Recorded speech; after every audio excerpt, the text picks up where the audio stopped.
Kanti ke kuleto bedlala ekhaya kuyo impelasonto ngaphansi kwenzebe yeSwazi Bank Cup ema-semi-finals iqembu leYoung Buffaloes elingeneke emancamini ayo lenzebe kulandela ukuthi ligucise iqembu leMbabane Highlanders ngeligoli elilodwa ecanzeni. Kanti ke iMathapha United nanayo ingenile kumancamo kulandela ukuthi igucise iManzini Wanderers ngemagoli lamabili ecanzeni.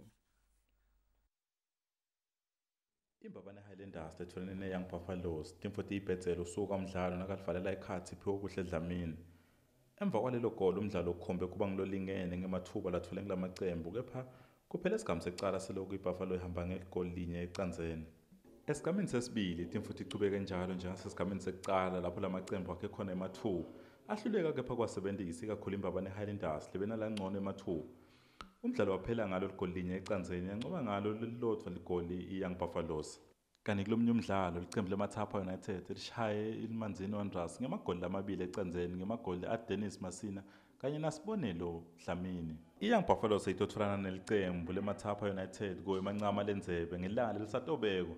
William Colquett Shongwe lowadlalela licembu lase South Africa iKaizer Chiefs uthi uyajabula ngelizinga leselikulo libhola lakangwane.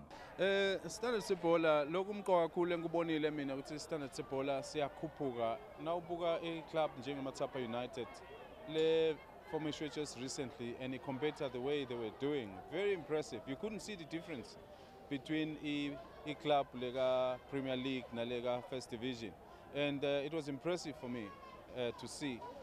They play with such commitment, but also as a team they look good, but also as individuals. Saw some individual brilliance to create the chances. But on the side of Wanderers, maybe disappointing. Chances ba create lamahle.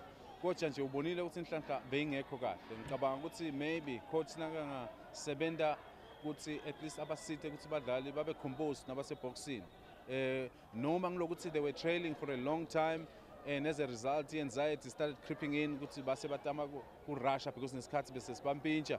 You know, kunama factors lamaningi ngicabanga ukuthi abendile bangadlali with consistency throughout the game. Kepha nje ngicabanga ukuthi ibhola it's impressive to see ukuthi ema club langabukeki ukuthi angafika ku final nako afikile. Kusho ukuthi the standard is growing. Lobikela umsakazo weSwazi TV kutemidlalo ngiphathiswe Msibi yana Solisane Mabuza kalobamba.